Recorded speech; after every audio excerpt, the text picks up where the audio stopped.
We do have deck list for round one. We have our backup match, our B match, if you will. Hey! You got it right! Volibear! Oh no! How did you get it right? It's Volibear! I am excited about this one though. There's a couple of things that we can watch for. It is an Aurora list, but I think this deck has a little bit of a different curve where we are going to be looking for some of those units prior to the Aurora, because then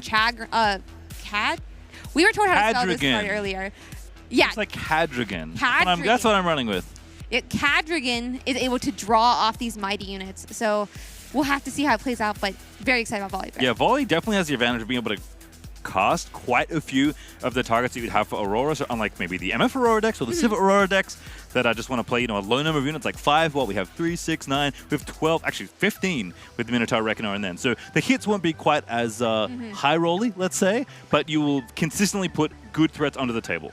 Yeah, very good threats. Big, mighty guys. That is for sure. And they definitely play a bit differently, especially coming into the set 2 with Last Rites in the purple Aurora list. Yep, triple Stormspringer, triple Sky Splitter. Lots of love here in this deck. Very fun one here. But we are going to come back to us for just a moment. And before we key up our second deck list, Volibear. Not a deck I expected to see. I'm not surprised it's an Aurora variant, that I will say, but I didn't think we'd see much Volibear at all. Volibear is so interesting, though, but it is going to be it's a mirror. The one we accidentally were mentioning is going to be those Last Rites Dazzling Aurora. And in this deck, you're able to run so much fewer units because of that Last Rites. Going to recycle them back. But as you mentioned, much lower counts. 3 Mind Splitters. Volibear as well, 2 Volibear. Oh, yes. And so we're going to be able to high roll into those Mind Splitters. Yeah, so it's fun. I'm glad that we teed up the Miracle stuff with Jinx and a bit with Draven. Again, no spoilers. Because this deck is actually weirdly trying to do somewhat of a similar thing. Obviously, the way you get there is very different, but the end result of having an Aurora in play with only having 5 targets and having 2 copies of Shovel, which is probably better known by its real name, Last Rites, you can just consistently put cards back into your deck and replay them over and over again. The best thing to replay is Mind Splitter, because if you Mind Splitter your opponent every single turn of the game, not only is that 7 mind that you're putting on the field, but your opponent's hand just gets completely ripped apart. And I don't know if you know this, but trying to play a game of Riftbound with 0 or 1 cards in your hand is not very fun. Unless you're Jinx. Unless you're Jinx. Not in this matchup, Volibear. Not in this matchup. That was the other matchup. But yeah, it's so strong. We've also seen an addition of gear removal in set 2. We're running a lot more of it, I would say, especially. But Mind Splitter, you're trying to high roll up into that Mind Splitter on your first Dazzling Aurora and be able to Mind Splitter out whatever would have been able to destroy your Dazzling Aurora. All right, well, players are ready, so let's get down to the feature match here to cover an Aurora Mirror of sorts. We're going to join in progress. This is game number 2. Aspirant's Climb was selected for both, and now it's Sigil of the Storm versus Obelisk here. It's EDrift on one side with Volibear and Steven on the right with MF. Aurora did make top 2 in Bologna. I will point out this is a deck people certainly had on their radar, but probably not the Volibear version. Yeah, I don't think Volibear version was it. 2 Aspirant's Climb in game 1, I don't think I've ever seen it. For those who know Aspirant's Climb, it increases the amount of points that you need to win the game by 1. So it would actually make it 10 points for game 1. But we are going straight into game 2. These 2 battlefields, we've seen Obelisk of Power does start you with an extra rune, but Sigil of the Storm, to conquer it, you're going to have to recycle specifically a rune, not a gold. And they're kind of counter battlefields almost, it seems like. Yeah, it is kind of the opposites of each other. I mean, this is kind of a classic in Volibear. It was actually, funnily enough, one of the battlefields in the trial deck. Volibear, of course, whenever you play a mighty unit, you get to put a Channel Rune exhausted from the top of your rune deck. That is a very nice way to mitigate the downside of Sigil of the Storm, where your opponent does not get that luxury. And as you pointed out, it is not pay a power. It is recycle 1 of your runes. So if you want to go there, you are going to be forced to pay the price.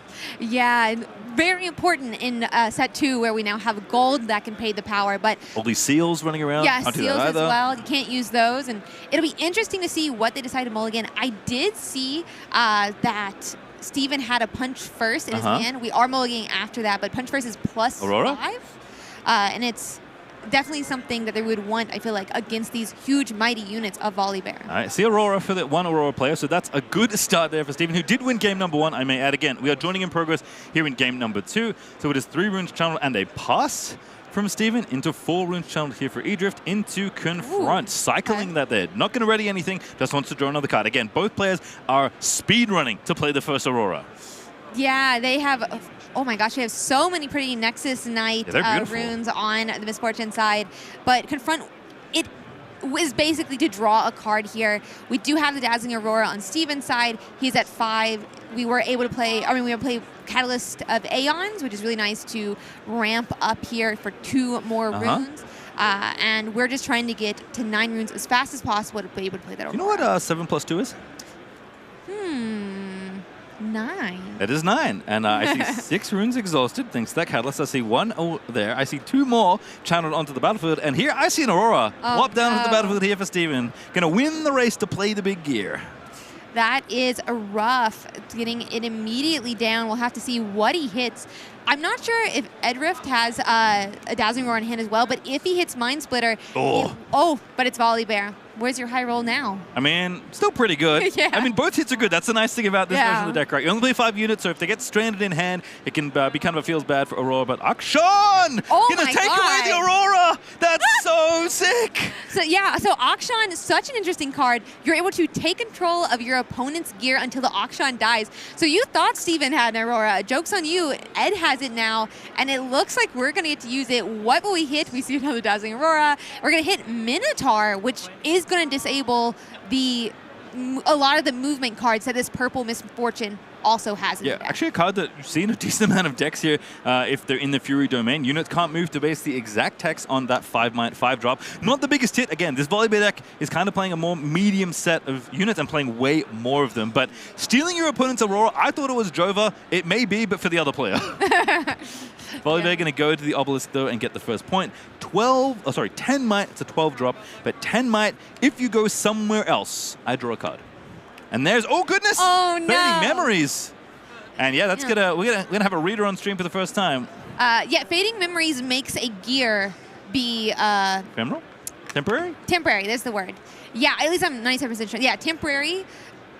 Yeah, gear or unit. So we're making the Dazzling Aurora. Basically, Steven's having to kill his own Aurora here, but it will finish off this turn before it dies. Yes, that happens at the beginning phase, which obviously is at the start of the turn. I think that things like Sprite Mother that make a Sprite, that's another unit that has temporary that we saw a decent amount of in Origins. It's give a unit at a battlefield or a gear temporary. Notably, the gear doesn't have to be at the battlefield because it can't. There's no way, I don't think yet. Maybe an equipment. Anyway, I'm not going to think about the potential complexities of gear being at battlefields. I'm just going to say that, correctly noted by us today, that gear is now gone as Sabotage, going to be floated on over. Interestingly enough, it will take out another, I'm assuming here, it may take out another Dazzling Aurora. If it doesn't, I'm going to give you $10. Yeah, I think he's taking it out. There's 190% sure. And it is going to go to the bottom of his deck. Should have made the number bigger. It would have been more dramatic. Yeah, but we have our own Dazzling Aurora now. We already spent the Fading Light. And so what is Steven going to have here to take out this Dazzling Aurora on Ed's side? I mean, Volibear's still on the battlefield. That is good. Again, if you go to the other battlefield, Steven's going to draw some cards. It feels pretty good for any player, really. But Aurora's going to be happy to get to the next Aurora because we've already seen 2 go by the wayside. 1 is on the bottom of the deck. 1 is in the trash after getting clipped by Fading Memory. So actually, I'm going to go over to the Sigil. Going to go ahead and recycle a rune. No discount yet from the Volibear Legend, but did trigger off the Minotaur earlier and is going to trigger, in fact, probably going to trigger off the Dazzling Aurora. Akshan is a hit that does not trigger. There's another Akshan. That's a miss, quote unquote. Yeah, sad. With no gear on the other side. What is Akshan really doing here, sadly? But swinging in. Yeah, he's swinging in. He's still 4 might. Better than nothing. Yeah. Doesn't get the rune channel. Does get some more material on board. I can't imagine there's more than 2 Akshans though. So at least the next hit, surely, we're in Vegas, right? Got to gamble a little. Surely the next hit is going to be a big one. As Volibear continues to mount up points here for Steven, it's 2-1 right now in that regard. Is stack deck going to be put on the chain? I think you're right. Dazzling Aurora is very good for Las Vegas, or should say fits the theme. It does look like there is still 9 runes up though for Misfortune, so we are digging for that third Dazzling Aurora in Steven's deck. To note, if we can find a Called Shot, this really interesting part of set 2 is that because Called Shot doesn't take an energy, but takes a rune from what we were talking about earlier with floating, you can actually use both of the Called Shot's triggers, float the 2 runes, have to recycle the 2, but you would still be able to technically have the 9 energy that you would need to make a Dazzling Aurora. Yep, definitely a way to find it there. It's like, took a little double take there, because I'm like, how did Volibear get over there? He does not have ganking. Misfortune, of course. We don't talk about this much when we talk about Aurora, but it does come up every now and then. You can give your units ganking and kind of go from battlefield to battlefield. So now I'm going to go ahead on the Sigil. Is going to have to recycle one, but Last Right's going to be the play here. Yeah, it does look like I mean, I love her ganking. I think it's one of the reasons that she's such a strong leader for Dazzling Aurora. But yeah, Last Right's coming down. We don't see the recycle from it yet, but there is going to be that called shot. 2 more, and I think I saw the Aurora. Yeah, not going to be playable this turn because Last Right's already ate some of the energy we would have otherwise committed. But given that there's already a Volibear in play that's just really being a menace on this battlefield at 10 might. I mean, there's going to be enough on the other side maybe this turn, but there's a punch first, as you noted, that Steven is likely, does have here and is obviously holding up. Just slow playing it a little bit. Decided that, you know what, I only got 1 Aurora trigger before bad things happen to me. That might actually just be enough. Mm-hmm. And it looks like we're actually playing a Dead Bloom to the base, which is very unique. Well, not unique. Very rare, I feel like, for Dead Bloom. He has a very interesting Another one. Ability where when he is played, you can play him if there's another unit in the battlefield, like that your opponent has, to immediately start a showdown. But we are going to be playing at a base just to get that extra might, start building it up here, and hopefully be able to deal with the Volibear in these upcoming turns. Yeah, got to crack through the volley. So it's 2 points a turn right now, thanks to MF just with 1 unit, which is pretty spectacular as far as rates go. Already got 1 for holding, as we noted. MF, that Legend Exhaust can give ganking over to the big teddy bear, who can waltz back on over to the Obelisk of Power. And we know the Aurora is there for Steven. It's slightly better odds to hit a Mind Splitter than a Volibear, for what it's worth. So if you do feel like you want to rip cards out of your opponent's hand, you can get that going there here as well. Of course, you don't know. It's simply whatever's on the top of your deck. And I can't imagine we don't want to redeploy Aurora here. I think we are going to have some extra runes ready. 5. Is that 10, 11? My brain is hurting as I try and look through the beautiful borders of these runes. But Aurora, you know what? I'll just let Steven show me. How much does this cost and how much you have left at the end? The answer is 0. It looks like we're going to use, all of our runes here to get down Dazzling Aurora, but you don't need to have runes to play a card here with Dazzling Aurora. It looks like we're getting a second Volibear, though. Reinforce. Let's go! Oh, my gosh. What is that, like 24? Oh, yeah, shield. Because he's got +2 shield. Plus is 24 in that Obelisk of Power. We currently have... what is it? Oh god, it's 26. He's +3. Oh, I was giving him +2 with it. He's 26. The 25, I believe. 8, 16, 20 plus the 5 from the Minotaur. I believe it's 25 might. Oh, yeah. So we're not enough. That's somehow not enough. But I didn't think was the sentence I would say after playing all these Dead Blooms and triggering Aurora for ourselves. But it's rough out there sometimes. These big teddy bears are really dominating the battlefield. And maybe all you need is two 10-might Volibears that are a bit bigger on defense to get the job done. And again, if you want to try and get points on the other side, you can, but you're going to just let your opponent draw cards as Catagrin finally making an appearance. And he draws for each mighty unit. That's Minotaur. It's not Akshan. Everyone but Akshan. But yeah, and then the 2 Dead Blooms, and himself, I'm 97% sure. So yes, that's going to be 4 cards here that Ed is going to get to draw. It's going to be actually insane here for Ed to get those, and then we'll have to see if he's able to pull anything from there. It looks like we're going to go to end our turn, though, triggering the Dazzling Aurora and another Dead Bloom, which we'll play to base. So now the interesting thing is, going to go to 6 from holding here for Steven. Does going to 7 matter? Aurora is a deck that holds quite often as far as things go. It drew a Mind Splitter off the top, by the way, which is incredibly good here because we already played our final Aurora. So we're going to Mind Splitter into Mind Splitter here. Going to give ganking to the bear. Not yet. Making some decisions. Floating a rune. Volibear goes over. Going to get point number 7. Again, holding feels like a way you can stay in this game or win this game at this point. So it's just a matter of what else do you want to do? Do you want to commit the splitter? Do you want to hold up all your interaction? We have a bullet time. We have 2 punch first. We have a fight or flight. We have a lot of ways to kick these big mighty units away. And if EDrift can't get in here, the game's just going to end. Yeah, my only question is I'm not sure, like the full text of Minotaur, I'm not sure if he can push our units back here, but it may be that Minotaur is only from your opponent's map. Oh, it is everyone. You are correct. It is everyone. So we can okay. bring up Minotaur and just refresh ourselves on the text one more time. Units can't move to base. You are correct. You cannot go home. Fight or flight, therefore, is not an option here for Steven. So just to keep a note, because Misfortune loves fight or flight. All of Purple does, and Minotaur says no ma'am. Yep, no, absolutely not. So punch first. I believe 2 copies of that, a Mind Splitter, a Last Rites, a Fighter Flight, a Hard Bargain, and a Bullet Time. Always a fun one, especially in the end game when you gotta do some shooting. Yeah, Misfortune. A lot of times I feel like against Aurora, you like have to try to hold into your last point, and Bullet Time is not good for that. If you try to hold against Misfortune, she's able to pay her runes to increase the damage to each of the units, and it can completely wipe a battle. Yeah, using every part of our deck here, by the way. We've seen the Legend activate a couple of times. Now the Champ's coming out. Oof. There's Mind Splitter off the Aurora, which we, of course, knew was going to happen. Now going to take the best spell in the hand. There are some decent targets here. Sky Splitter, Challenge. I mean, probably one of the removal spells if I had to guess, because, again, to remind you all, 7 points to 1. When you have 2 big units holding each battlefield, you only need to hold on to 1 more point to get it done. That Mind Splitter did reinforce on the Sigil, by the way. But doesn't have to recycle room because you haven't conquered. You've simply been chilling there for most of the game. Yeah, that's going to be nice, and it is going to bring up that side to 20 might as well, and we know that Steven has extra in his hand. So I don't know if there's enough to punch through. Excuse the awful unintentional pun. Unintentional? It was. I'll admit, it was actually unintentional. I did work with Freak for quite a while, but that one is unintentional. So we can do some math once again. Right now, it is 10 plus... actually, that one's easy. That's 20. 7 plus 3 for the shield and the 10 naturally on the Volibear. That's 20 on one side versus 13 on defense on the other. So let's, again, go over what the other side... is that 9? Why is that unit so big?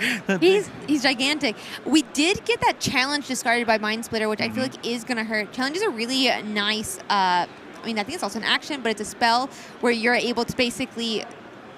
send your might as an attack to the random other unit, not random, but you select it and then they send it back as well. So we could have flooded like one battlefield and then tried to challenge to clear the other side.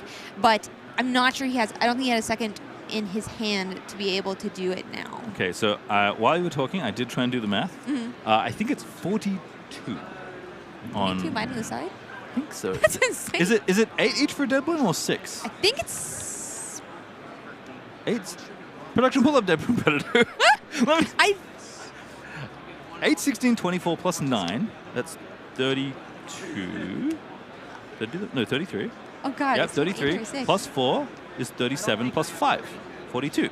That's a lot of money. If Catagrin is a 9 and Dead Bloom is an 8, I believe I have done the math correctly. I believe there's 42 combined might on EDrift's side. I do think Cadrigan is 9. Either way. I'm looking at it. Now I'm like, I suddenly can't remember.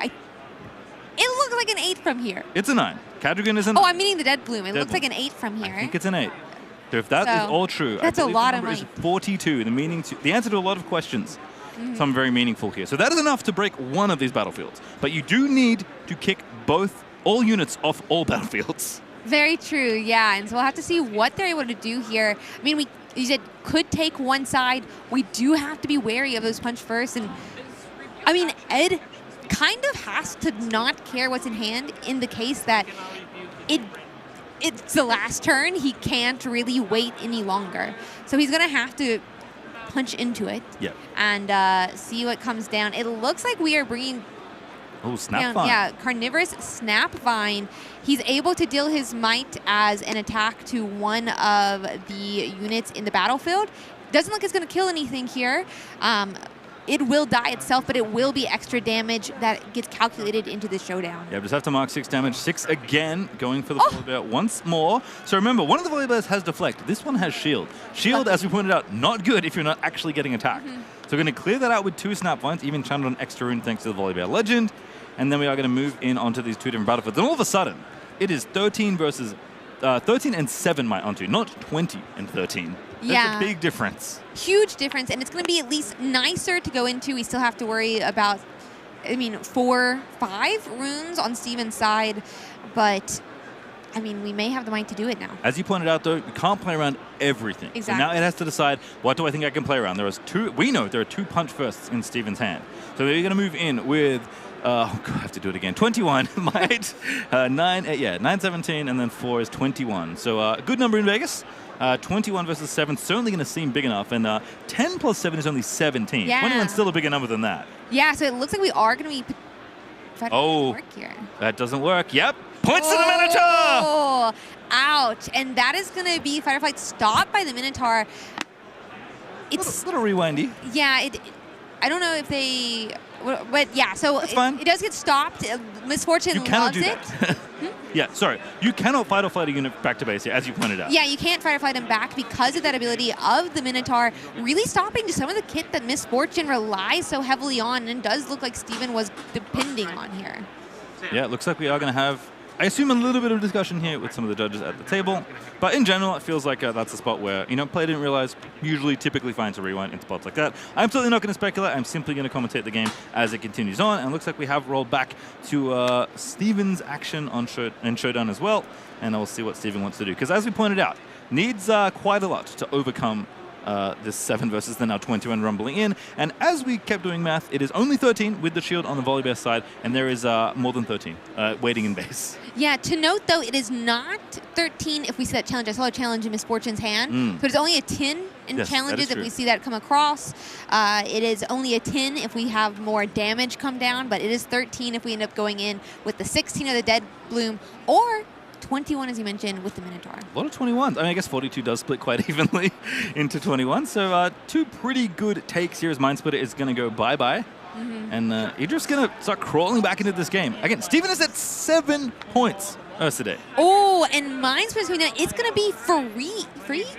I think it's basically free. It is. Just cost of power. Just the Fury power. Yeah, just the Fury power, because it discounts based on the highest might that you have. So we have more than 8 might units on our board, and so Sky Splitter only the power is going to be able to kill that Volibear, or at least put 5 damage on the Volibear. And so we are going to go in, be able to take it out. That was nice. As you pointed out a few times, shield only works when you're getting attacked, and removal spells do ignore that fact. So Cadogan coming down off the Aurora, lots of cards getting drawn here. All of a sudden, this game has turned completely around for EDrift. This is really nice. And then the question is, can we come back? And Ed has a lot more units in his deck than Misfortune does. We just got 3 sent to the discard pile. Obviously, Last Rites does have some options to bring them back into the game, but Ed is going to have a lot of might here trying to hold, and there's a potential that he could hold all the way to the win. Certainly could, and have to look at Bullet Time real quick here, because that, of course, is the signature spell of Misfortune. That one is basically deal damage to all enemies at a battlefield. A battlefield, only one, notably not both, which is pretty important in this spot, not like unchecked power. Deal 1 for each rune you decide to recycle when you play this. So I think it's 1 base, and then you can just basically say, how many runes do you want to send to the bottom? Now, if you're going to win when you cast the spell, you can just chuck them all to the bottom. That feels pretty good. You're going to need a pretty high number to clear these battlefields. Without any other effects, which I guess Ed right now it has no runes up, so probably nothing you have to worry about. Court of Glory not going to be a thing. Wallop not going to be a thing here. So you can channel a decent number here and clear one of these battlefields if you channel 9 runes, which is a lot. Instead, going to start by Mind Splittering here and just taking a card away. As that's a pretty big hand thanks to those double Cadrigans. Yeah, I love the 2 rows of cards here. I had a little bit of a laugh at it, but there's a couple things here like maybe we would want to look at. There's that 3rd Cadrigan that could be more draw, but with already, 3, 4 of our units of our 5 being played, that Thermo Beam might be, the card we have to discard here, because otherwise Last Rites could be gone, and then how do you get them back into your deck to continue the game? Yeah, would take out the Aurora as well, but at this point, feels like you kind of got enough out of the Aurora. Your opponent doesn't have that many units. They're going to run out relatively soon. You don't really want them recycling them all. You obviously have more hits you could go for, but I actually kind of like Thermo Beam as an option here, so might be something that Steven is priced into, but sort of Stormbringer, Volley Signature Spell, Minotaur Reckon are going to be the one already shutting off the fight or flight we saw Steven try to cast earlier, so apparently does not want that effect anywhere near this game. Unfortunately, that's a backup copy in Ed's hand. There's a backup copy in hand, but there's also a backup copy on the board already. It's in the base, so fairly safe, you could say. And Ed was very careful to make sure he did not move it into either of these battlefields where it could potentially be taken out by Bullet Time, could be taken out by a unit moving up into the battlefield. And I think it's a key here to continuing to win for Ed. I know there's this splitter, correct? I think Steven has gone through now unit number 5 at this point. Going to get splitted again, so now can take the beam. Had the option, knew that this was going to happen, so was able to strip 2 cards away on this turn no matter what. Trying to remember if I've seen 3 Mind Splitters or 2. Obviously, Last Rites can get them back. Good call. Yesterday, though, that Thermo Beam's going to hit the bin. Yep, there goes the Thermo Beam.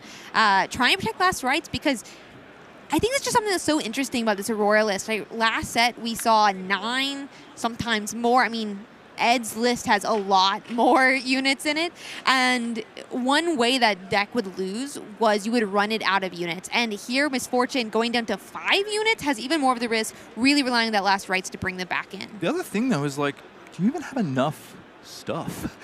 like, there's just more might total in EDrift's deck. He's playing more units, and they're huge.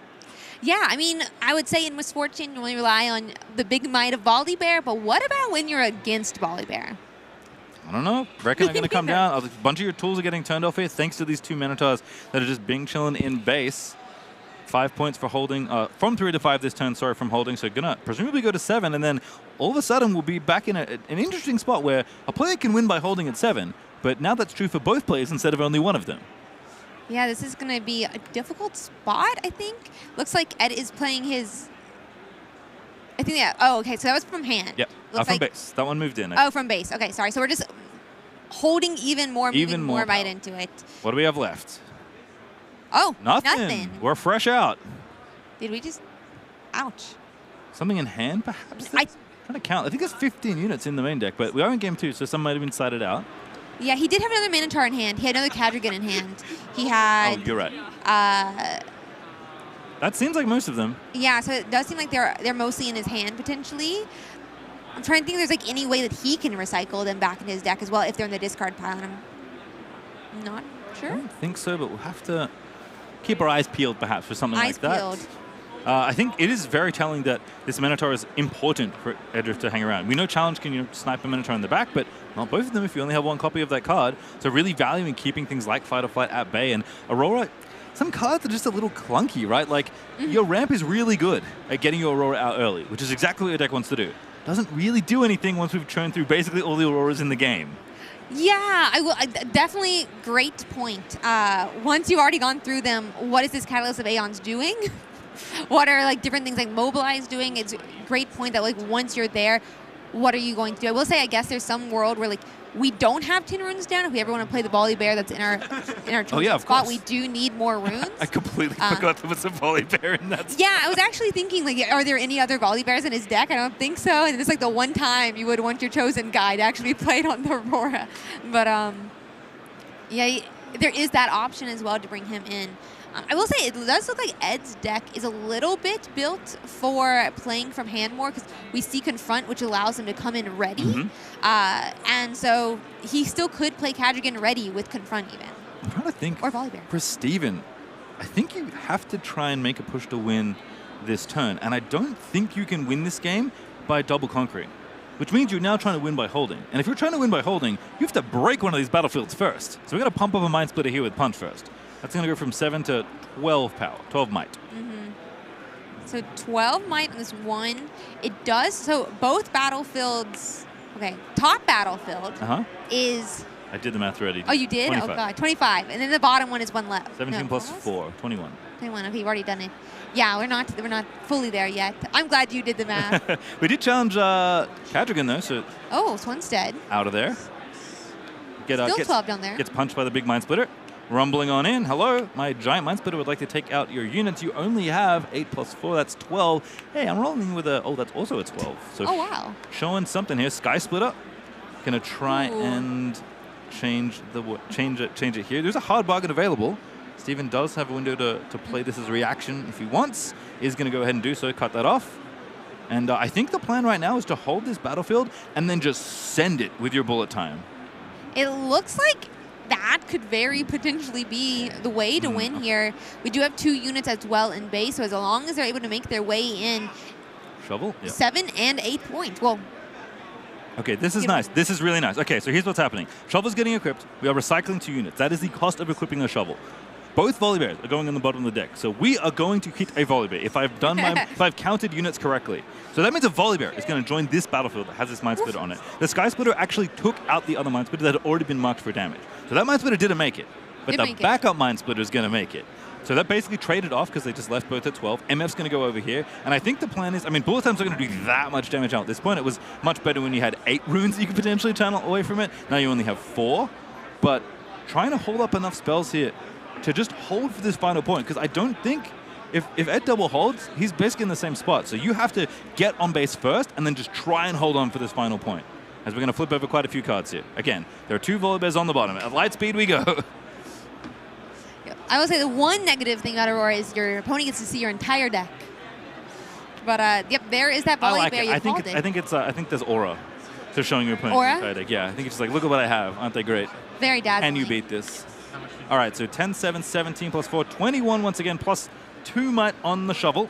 So 23 might currently hanging out over on the battlefield. And Volibear does not give one of your units ganking. That's misfortune. It does not. That is misfortunes. And so we only have 10 in base. There's 25 stranded on that top battlefield. That would be really nice in base right now. That would be really nice in base right now. We do have Confront in hand, so cards that we play could come in ready. Do we have anything? I'm trying to see if there's any. Anything to confront? There's. Oh, that's a Stormbringer.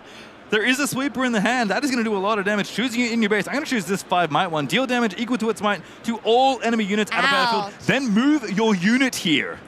So that's going to take out 1. Now 5 is going to challenge the rest of this. But there is still damage marked on these units. Do not forget. So Volibear is going to get the shield trigger. That's going to be a little bit bigger. Called an 8 at this point with 5 damage marked on it. Minesplitter is a 9, taking 5 damage. Called a 4. So one thing is going to get taken out here. But this is not enough for Ed to kick off this battlefield. Yeah, and the sad part here is right now they both have 5 damage on them. Whichever one survives will be healed. And if both of them survive, they will both be healed. Because at the end of a showdown, all damage is healed. That's it? It looks like showdown. The punch first does come down, and Ed just goes and concedes. That's a 2-0 for the Misfortune. Didn't need the bullet time, but punch first was enough. Very nicely navigated by both players. Steven correctly identifying their turn, where I have to go here. I have to go. If I don't get a unit on this battlefield, I am not going to break the might you have presented. Ed had so much might. We were counting 20s constantly on both these battlefields. And yet Steven found the line to hold with only 1 unit. You only need 1, whether it's a Plundering Poro or a Minesplitter. You only need 1. You only need 1, and he was able to get that win. Honestly, when there was over 40 might in the battlefield and over 50 if you included Ed's base, I didn't think he was going to be able to pull it off, but he was, and Steven still brought out the win 2-0, I think. I think for round 1, I could not be happy with the match we've got. And you know what? We've got a bit of bonus content too, because we have a winner with the interview from this game. All right, Steven, that was a crazy end of that game. I walked away when the board was completely cluttered. Great comeback.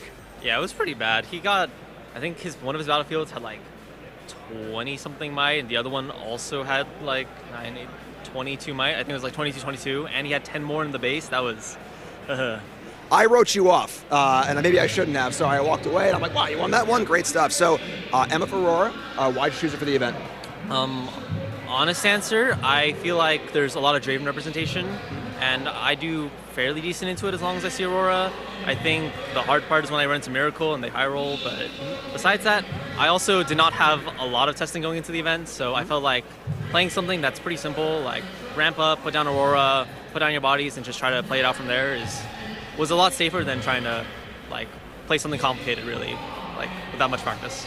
Sounds great. So overall thoughts on the metagame and the tournament? Got any big predictions for the weekend? I feel like it's pretty... I mean, I'm only going based off yesterday. It wasn't like too diverse, but I feel like today we're seeing a lot more representation. I definitely need to walk by at least like 4 Garens in the room, which is like... I'm praying for one. God bless them. Yeah, they got that. But besides that, I feel like it's nice. The venue space is really good. It's really big. A lot of judges on staff, which I heard was going to be a problem, but it feels like it's working out pretty well today. And yeah. All right, awesome, great stuff. Well, good luck today. Great start of the tournament, and good luck. Thank you.